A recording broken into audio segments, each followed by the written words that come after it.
इस कहानी के लेखक हैं विजेंद्र कुमार कर्ण। पैसा कितना जरूरी है ना ये जीवन में, कितना कुछ बदल देता है ना ये। आपके जीने का ढंग, आपके सपनों का रंग, सब कुछ पैसों पर डिपेंडेंट है। पैसा इम्पॉसिबल को भी पॉसिबल करने की ताकत रखता है, लेकिन हमेशा नहीं। कभी कभी कागज के इन टुकड़ों की संख्या भले ही लाखों करोड़ों में हो, लेकिन उसकी वैल्यू जीरो होती है। शहर के सबसे महंगे और अत्याधुनिक हॉस्पिटल के बेड नंबर 13 पर पिछले 5 दिन से बेसुध पड़ा हुआ है करोड़पति बिल्डर विक्रांत सिंघानिया का 20 साल का बेटा ध्रुव सिंघानिया। ध्रुव के मुंह पर ऑक्सीजन का मास्क लगा हुआ है, बगल ही ऑक्सीजन का सिलेंडर भी है, साथ ही स्लाइन की बोतल की सुई उसकी दाईं हाथ के नस में लगी हुई है, जिससे धीरे धीरे कर मेडिसिन उसके शरीर में जा रही है। उसके सिर के थोड़ा ऊपर एक छोटा सा मॉनिटर लगा हुआ है, जिस पर आड़ी टेढ़ी रेखाएं चल रही है और ये बता रही है कि ध्रुव की सांसें चल रही है। कितना अजीब है ना ये। एक निर्जीव मॉनिटर इंसान की जिंदा होने की बात कहता है। रात के यही कोई 1:30 बज रहे हैं। अस्पताल में पूरी तरह सन्नाटा है। अस्पताल के नसों को जमाई आ रही है, लेकिन फिर भी वो पूरी मुस्तैदी से अपनी ड्यूटी कर रही है। बाहर कुत्तों के भौंकने की आवाज लगातार आ रही है। कभी भौंकने की आवाज पूरी तरह बंद होती है, तो कभी वो एक साथ रोने लगते हैं। ऐसा कहा जाता है कि कुत्तों का रोना दुर्भाग्य की निशानी है। वही दुर्भाग्य जो ध्रुव सिंघानिया को मौत के मुंह से खींचने के लिए तैयार खड़ा है। ध्रुव के प्राइवेट वार्ड में उसकी मां साक्षी सिंघानिया काफी देर तक अपने बेटे को देखती रही। फिर उसे भी नींद आ गई और वो गहरी नींद में सो गई।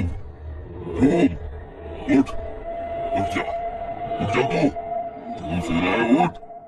ध्रुव के कानों से ये आवाजें टकरा रही है, लेकिन आवाज कौन दे रहा है वो नहीं दिखता है। आवाज भी साधारण नहीं है, बहुत बुलंद और डरावनी सी है। वो भयानक आवाज ठहर ठहर कर आ रही है। उठ जा, उठ। जो मैं कह रहा हूं कर, उठ। ध्रुव की पलकों पर हल्की हलचल होती है, उसकी आंखें थोड़ी सी खुलती है। वो किसी को अपने सामने देखता है जो बहुत ही विशालकाय है, लेकिन उसका चेहरा वो नहीं देख पाता, क्योंकि वो चेहरा पूरी तरह धुंधला है। उठ, अपनी नसों से इस लाइन की पाइप निकाल अपनी नसों में चुभा हुआ ये नुकीला इंजेक्शन। ध्रुव किसी सम्मोहित शख्स की तरह उस आवाज को सुनता है और फिर जोर से चीख कर अपने नसों में चुभे इंजेक्शन को एक झटके में निकाल फेंकता है। ध्रुव जोर से चीखता है।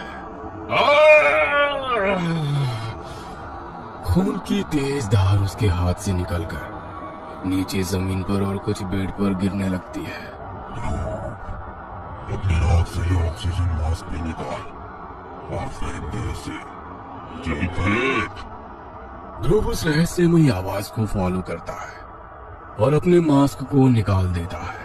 कुछ ही सेकंड में वो अस्पताल के बिस्तर पर किसी परकटे पंछी की तरह तड़पने लगता है। कुछ सेकंड में वो उस तरह तड़पता रहता है और फिर बिल्कुल शांत हो जाता है। ऐसा लगता है कि सब कुछ खत्म हो गया है, लेकिन सब खत्म नहीं हुआ था। अभी तो शुरुआत हुई थी, एक भयानक शुरुआत। ध्रुव, नर्स, डॉक्टर। साक्षी सिंघानिया जोर से चीखते हुए बदहवास सी बाहर की ओर भागती है। नर्स, डॉक्टर, ध्रुव अपने बेड पर नहीं है। साक्षी की बातों को सुनकर अस्पताल का पूरा स्टाफ सकते में आ जाता है कि तभी 3-4 नर्सें जो चौथी मंजिल पर ड्यूटी में थी, वो भागती और चिल्लाते हुए नीचे आती हैं। कोई कुछ समझ नहीं पाता। तभी एक ऐसे दृश्य पर सभी की नजरें गई, जिसे देखकर सभी के दिल की धड़कन इतनी तेज हो गई कि वो साफ साफ एक दूसरे को सुनाई देने लगे। ध्रुव, ध्रुव बेटा, ध्रुव, ध्रुव बेटा। ध्रुव सिंघानिया नर्सों के पीछे सीढ़ियों से उतरता हुआ आ रहा था। उसका शरीर पूरी तरह उल्टा था। हाथ और पैर दोनों के सहारे उतरता हुआ वो काफी भयानक लग रहा था। वो अजीब तरह से गुर्रा भी रहा था। अचानक उसने कई सीढ़ियां ऊपर से ही जोरों की छलांग लगाई और वो नीचे की ओर सिर के बल गिर पड़ा। सिर के जमीन पर टकराने से पूरा सिर भी लहूलुहान हो गया। दर्द के मारे ध्रुव जमीन पर छटपटा रहा था और गोल गोल एक सर्किल में घूम रहा था, जिसके कारण एक लाल रंग का पूरा वृत्त उसके चारों ओर बन गया था। अस्पताल का सारा स्टाफ ये भयानक मंजर देख रहा था। सभी के चेहरे पीले पड़े हुए थे। साक्षी सिंघानिया अपने बेटे को दर्द से छटपटाता देख रही थी और लगातार चिल्लाई जा रही थी। ध्रुव, ध्रुव बेटा, ध्रुव, ध्रुव बेटा। कुछ देर बाद ध्रुव सिंघानिया फिर से अचेत हो गया। यार थोड़ी धीरे चला ले कार, मुझे स्पीड से डर लगता है। तो भी ना नंदिनी, अरे जिंदगी स्पीड का नाम है। स्पीड से सब कुछ हासिल किया जा सकता है, नहीं तो पीछे रह जाओगी। तेरी बात तो एकदम सही है ब्रो, स्पीड के बिना भी क्या जिंदगी। आई ऑल्सो अग्री यार, पर इस नंदिनी को कौन समझाए? पता नहीं ये इतनी थकेली बातें क्यों करती रहती है। ओए, इसमें थकेली वाली कोई बात नहीं है। मुझे स्पीड पसंद नहीं। कुछ ऊंच नीच हो गई तो क्या इस डर से जिंदगी का मजा लेना छोड़ दे? एक ही जिंदगी मिली है रे नंदिनी, उसे भी डर के गुजार दे। No, this is not Dhruv Singhania style, got it? अपने बर्थडे पर मिली लेटेस्ट और सबसे महंगी कार में ध्रुव अपने बेस्ट फ्रेंड अभय, दिव्यांका और नंदिनी के साथ पार्टी करने जा रहा था।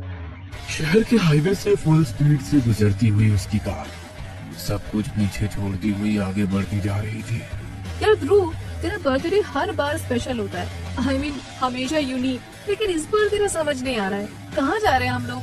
हाँ यार, ये बात तो मेरे भी दिमाग में चल रही है। तुमने खाना पीना भी सारा पैक कर लिया है? कहीं पिकनिक का सीन है क्या? हाँ, पिकनिक ही समझ ले। ये कहते हुए ध्रुव ने कार के ब्रेक पर पैर लगाते हुए गाड़ी को एक कच्चे रास्ते पर मोड़ लिया। वो रास्ता घने जंगलों से घिरा हुआ था। वाह ध्रुव, क्या मस्त जगह है यार। तेरा दोस्त ही मस्त है।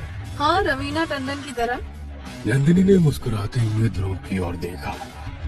उसके बाद उसने ध्रुव को इशारा किया कि वो कार की सनरूफ खोल दे। ध्रुव के बटन दबाते ही सनरूफ खुल गया और फिर नंदिनी खड़ी होकर खुली हवा के साथ बाहर का नजारा देखने लगी। उसके बाद तेज हवा के झोंके से उड़े जा रहे थे। लव्ड इट यार, रियली लव्ड इट। तेरा ये बर्थडे लगता है बहुत ही यादगार होने वाला है। कोशिश तो पूरी है नंदिनी। कुछ दूर जाकर ध्रुव ने अपनी कार एक लेक के किनारे रोक दी और पूरे स्टाइल में बोला, तो गाइज, ये है आज का मेरा बर्थडे स्पॉट। इतना शानदार नजारा, नेचर के पास और सामने ये लेक, ये तो सच में हेवन है यार। सारे दोस्त कार से बाहर निकलते हैं। सभी नेचर को फुल एंजॉय कर रहे थे। दोस्तों, तुम लोगों के चेहरे बता रहे हैं कि ये जगह सभी को बहुत पसंद आई है। ऑब्वियसली यार, तुम लोग सोच रहे होंगे कि हमेशा 7 या 5 स्टार में बर्थडे की पार्टी देने वाले ध्रुव सिंघानिया को इस बार क्या सूझी कि वो जंगल में आ गया। हाँ, सोच तो रही हूँ, लेकिन ये जगह इतनी अच्छी है कि क्या ही कहूँ। दोस्तों, पापा ने ये जगह खरीद ली है। हम यहाँ एक रिजॉर्ट बना रहे हैं, एक शानदार रिजॉर्ट जो शहर की भीड़ भाड़ से दूर तो होगा ही, यहाँ का एक्सपीरियंस ऐसा होगा कि यहाँ आने वाला बार बार यहाँ ही आना चाहेगा। तेरा बिजनेस माइंड हमेशा चलता रहता है। ऐसे ही सही है यार। शहरों में तो आजकल वही शोर शराबा और पोल्यूशन है। यहाँ कम से कम शांति और सुकून तो होगा। शांति? ओए, यहाँ शांति भी होगी और शोर भी होगा। भाई, शोर तो इधर मेरे पेट में भी हो रहा है, चूहों के भागने का। सच में यार, जोरों की भूख लगी है। ध्रुव के दोस्तों ने कार की डिक्की में रखी बियर की पेटी और पैक फूड निकाला और फिर बैठने के लिए जगह तलाशने लगे। तभी उनकी नजर एक पेड़ पर गई। वो पेड़ आम पेड़ की तरह नहीं था, वो बिल्कुल ही अलग था। वे सभी उस पेड़ की ओर बढ़े। यार ये पेड़ कुछ अलग नहीं है, ऊपर से तो ये पूरी तरह हरा भरा है और नीचे सूखा। ऐसा कैसे हो सकता है? किसी और पेड़ के नीचे बैठे? तो भी ना नंदनी, कितना दिमाग लगाती है इन सब चीजों में। किसी पेड़ के नीचे बैठ जाए तो क्या आफत आ जाएगी। सुन, अभी तो भूख लगी है, पहले खाते हैं फिर पीते हैं, उसके बाद टेंट लगाएंगे। रात को यहीं रुकना है। ओके बर्थडे बॉय, तुम्हारा हुक्म सर आंखों पर। नंदिनी ने ये बात इस अंदाज में कही कि सभी हंस पड़े। वे सभी उस रहस्यमय पेड़ के नीचे बैठ गए। खाने का पैकेट फूड निकाला गया, जिसमें चिकन और मटन के कई सारे आइटम्स और बियर की पेटी थी। केक भी निकाला गया। वे सभी केक काटने की तैयारी करने ही वाले थे, लेकिन तभी कुछ ऐसा हुआ जिसे देख सभी शॉक्ड रह गए। अचानक से वहां तेज आंधी चलने लगी, बहुत तेज। अरे इस मौसम को क्या हुआ? अभी तो एकदम क्लियर था सब कुछ, और अभी आंधी। चले जाओ, चले जाओ, तुम सब लोग यहाँ से चले जाओ। ये मेरा घर है, यहाँ मांस मदिरा नहीं चलता। चले जाओ, चले जाओ तुम लोग, वरना अंजाम बहुत बुरा होगा। यार ये कैसी आवाज है, इतनी भयानक। मुझे तो डर लग रहा है। कैसी आवाज दिव्यांका? तुम लोगों ने वो आवाज नहीं सुनी क्या? आवाज? कौन सी आवाज? अरे यार, अभी मुझे लगा कि कोई मुझसे कह रहा है कि चले जाओ, चले जाओ यहाँ से। तुम सब लोग यहाँ से चले जाओ, ये मेरा घर है, यहाँ मांस मदिरा नहीं चलता। चले जाओ, चले जाओ तुम लोग, वरना अंजाम बहुत बुरा होगा। अभी हमने बियर पी भी नहीं और तुझे चढ़ गई। यार यहाँ हम 4 लोग हैं और तुझे ही वो आवाज सुनाई दी। तुम लोग मेरा यकीन करो, कोई मुझसे ये कह रहा था यार। हाँ यार, कुछ तो गड़बड़ है। ओए स्टूपिड, बर्थडे आज मेरा, पार्टी कैंसिल करने नहीं आया हूँ यहाँ, पार्टी ऑल नाइट करने आया हूँ। और क्या? पर यार। ओए, तू अपने पर की बत्ती बना और उसे जला ले, क्योंकि रात होने वाली है। अभय की बात को सुनकर सभी हंस पड़े। उसके बाद सभी दोस्तों ने केक निकाला। केक के ऊपर बहुत ही खूबसूरत से लिखा हुआ था, हैप्पी बर्थडे ध्रुव। यार दिव्यांका, जरा माचिस पास करना, मोमबत्ती तो जला दूं। दिव्यांका ने नंदिनी को माचिस दी। नंदिनी माचिस जलाने की कोशिश करने लगी, लेकिन माचिस की तिल्ली जैसे ही चलती, अचानक से तेज हवा चलने लगती और वो बुझ जाती। कई कोशिशों के बावजूद भी वो तीली नहीं जली। बड़ा अजीब है यार, जैसे ही तीली जलती है तेज हवा चलने लगती है और तीली बुझ जाती है। तीली के बुझते ही हवा भी रुक जाती है, फिर तीली जलाती हूँ तो फिर से हवा चलने लगती है। नंदिनी की बातों को सुनकर ध्रुव ने अपनी जेब से लाइटर निकाली और नंदिनी से कहा, स्टूपिड, दिमाग से काम ले, अब नहीं बुझेगा। नंदिनी ने लाइटर जलाई, लेकिन फिर से तेज हवा चलने लगी। उसने बहुत कोशिश की कि वो नहीं बुझे, लेकिन ये हो नहीं सका। और सबसे बड़ी आश्चर्य की बात ये कि उसके बाद लाइटर जली ही नहीं। नंदिनी ने लाइटर ध्रुव को वापस कर दी। उसने उसे शर्ट की जेब में रख लिया।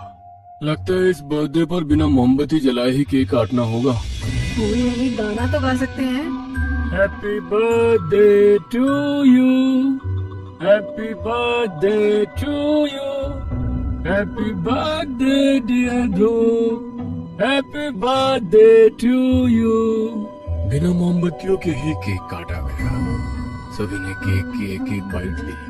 फिर उन्होंने मोबाइल के ब्लूटूथ से कार के स्पीकर को कनेक्ट किया और बॉलीवुड सॉन्ग बजाने लगे।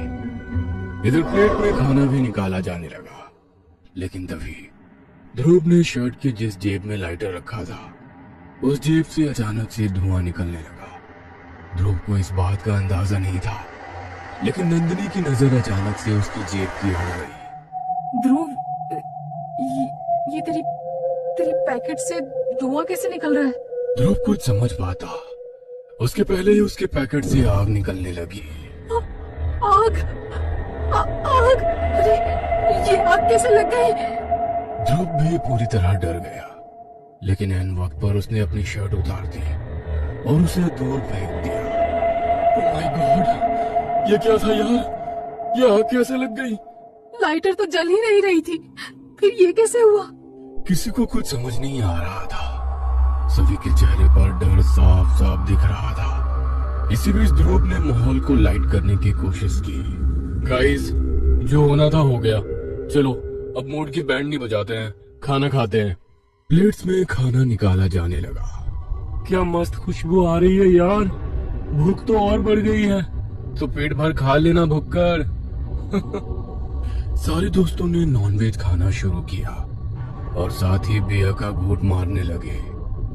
बियर का घूंट मारते मारते अचानक नंदिनी की नजर उस पेड़ के ऊपर गई और वहां उसने जो देखा, उसे देखकर उसके रोंगटे खड़े हो गए। उसने देखा कि पेड़ की डाली पर कोई पैर लटका कर बैठा हुआ है। उसके पैर बहुत ही लंबे हैं और उसकी दो बड़ी बड़ी आंखें उसे गुस्से से घूर रही है। गाइस, वो देखो, वो कौन है पेड़ पर? वो हमें घूर रहा है गाइस, देखो उसे उधर। नंदिनी की बातों को सुनकर सभी ने पेड़ के ऊपर देखा, लेकिन वहां तो कुछ भी नहीं था। क्या यार नंदिनी, पहले से ही फटी पड़ी है हम लोगों की, और तू है कि अरे पेड़ पर तो कोई नहीं है। नहीं यार ध्रुव, मैं झूठ नहीं बोल रही, मैंने सच में किसी को ऊपर देखा। वो हमें बहुत भयानक तरीके से घूर रहा था। कई बार फिर से सभी ने उस घटना को इग्नोर किया और चिकन और मटन का आनंद लेने लगे। साथ ही उसकी हड्डियां वहीं जमीन पर गिरने लगे।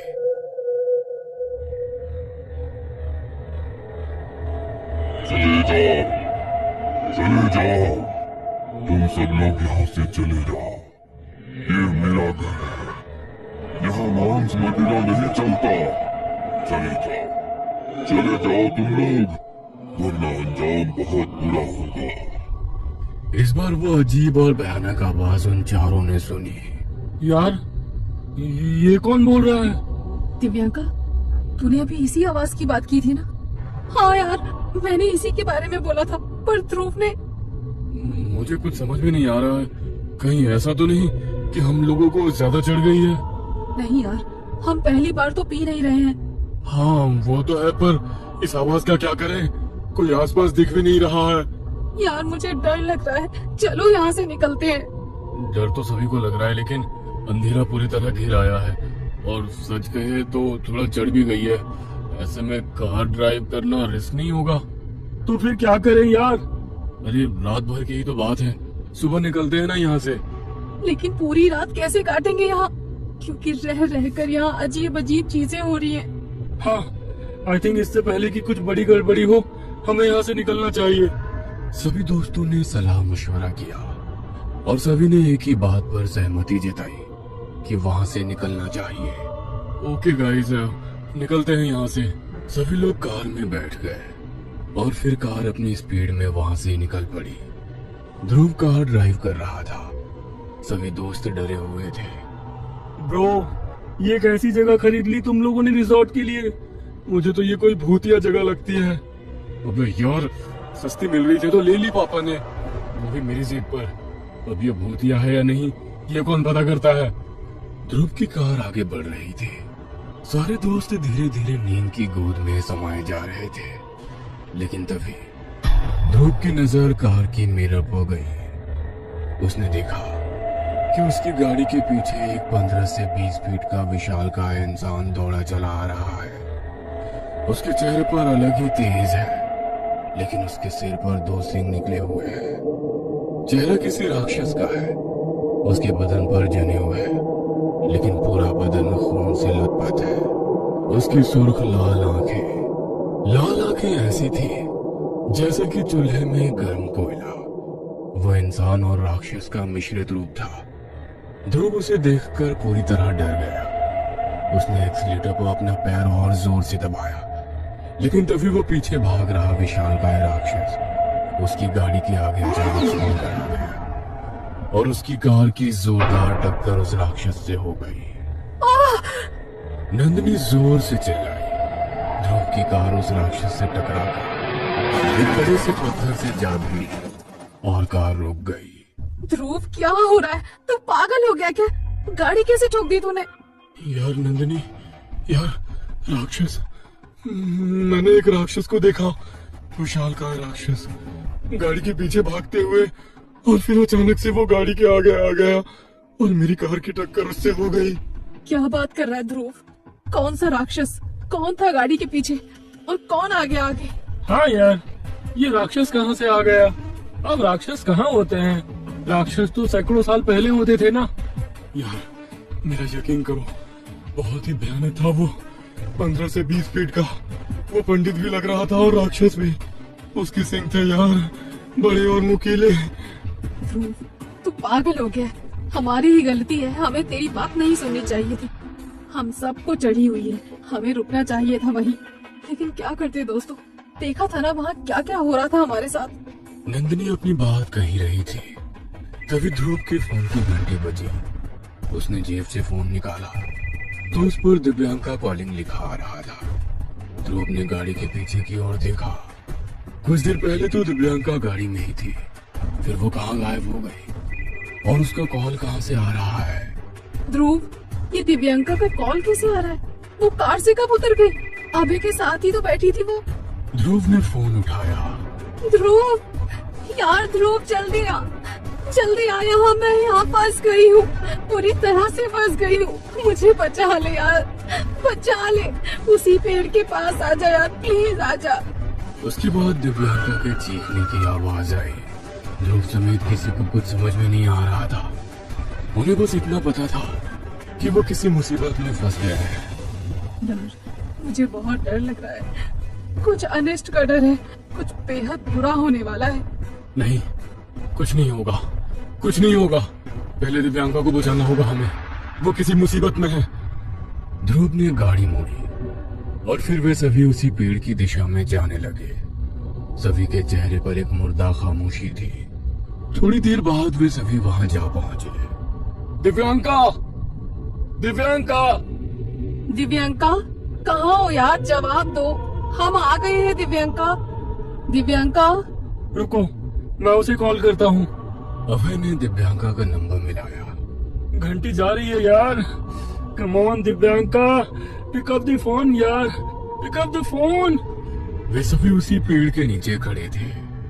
अचानक नंदिनी के चेहरे पर पेड़ के ऊपर से कुछ गिरा, कुछ गीला गीला सा। नंदिनी ने अपने चेहरे पर हाथ लगाया और फिर जब उसने अपने हाथ की ओर देखा तो वो चीखते हुए बोली, ध्रुव, अभय, ऊपर देख, ऊपर देख यार। नंदिनी के चेहरे पर जो गिरा था वो खून था, दिव्यांका का खून। दिव्यांका उसी पेड़ के ऊपर लटकी हुई थी। उसके शरीर पर कई जगह दांतों के निशान थे, जिससे अभी भी खून रिस रहा था। दिव्यांका! यार, यार ये क्या हो गया यार? ये सब क्या हो गया? तभी नंदिनी ने देखा कि अभय वहाँ नहीं है। ये अभय कहाँ चला गया? उसी समय उनके कानों में मोबाइल की घंटी की आवाज आई। वो आवाज दूर झाड़ियों से आ रही थी। नंदिनी, अभय दिव्यांका का फोन ट्राई कर रहा था, वो जरूर इधर ही गया होगा।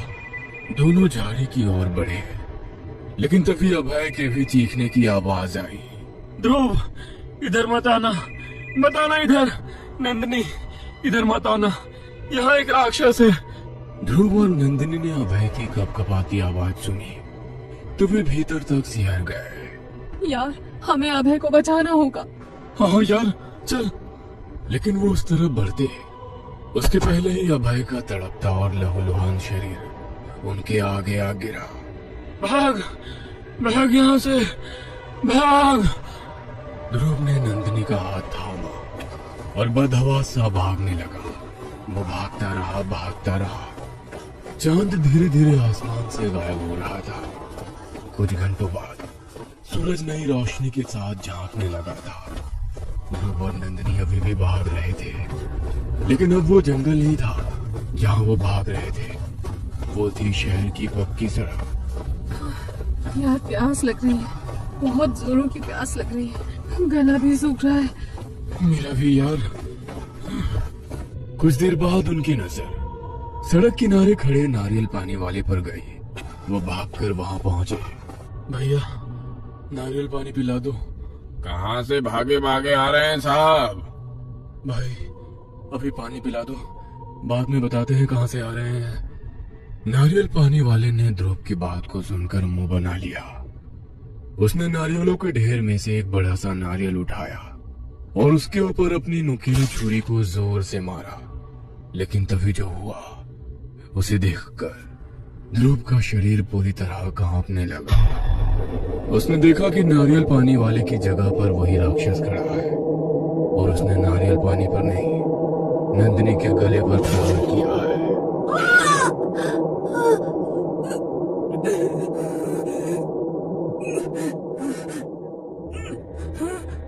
नंदिनी, नंदिनी,